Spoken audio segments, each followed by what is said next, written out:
بسم اللہ الرحمن الرحیم۔ سورۃ الاعلی، سورت نمبر 87۔ شروع کرتا ہوں اللہ تعالیٰ کے نام سے جو بڑا مہربان نہایت رحم والا ہے۔ سبح اسم ربک الاعلی، اپنے بہت ہی بلند اللہ کے نام کی پاکیزگی بیان کر۔ الذی خلق فسوی، جس نے پیدا کیا اور صحیح سالم بنایا۔ والذی قدر فہدی، اور جس نے ٹھیک ٹھاک اندازہ کیا اور پھر راہ دکھائی۔ والذی اخرج المرعی، اور جس نے تازہ گھاس پیدا کی۔ فجعلہ غثاء احوا، پھر اس نے اس کو سکھا کر سیاہ کوڑا کر دیا۔ سنقرئک فلا تنسى، ہم تجھے پڑھائیں گے پھر تو نہ بھولے گا، الا ما شاء اللہ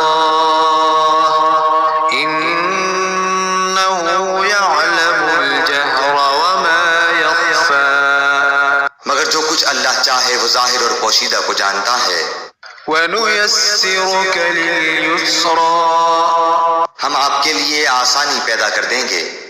فَذَكِّرْ إِن نَفَعَتِ الذِّكْرَى، تو آپ نصیحت کرتے رہیں اگر نصیحت کچھ فائدہ دے۔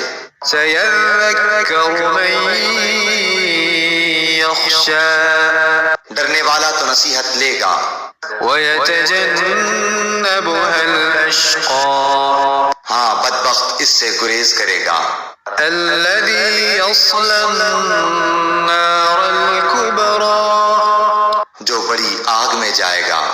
ثُمَّ لَا يَمُوتُ فِيهَا وَلَا يَحْيَا، جہاں پھر نہ وہ مرے گا نہ جیے گا بلکہ حالت نزا میں پڑا رہے گا۔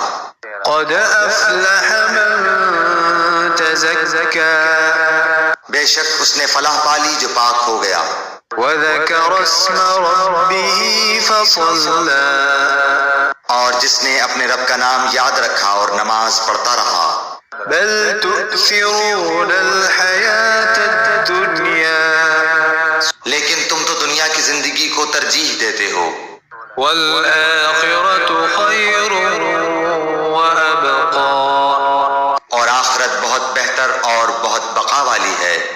ان هذا لفی الصحف الأولى، یہ باتیں پہلی کتابوں میں بھی ہیں، صحف ابراہیم وموسیٰ، یعنی ابراہیم اور موسیٰ کی کتابوں میں۔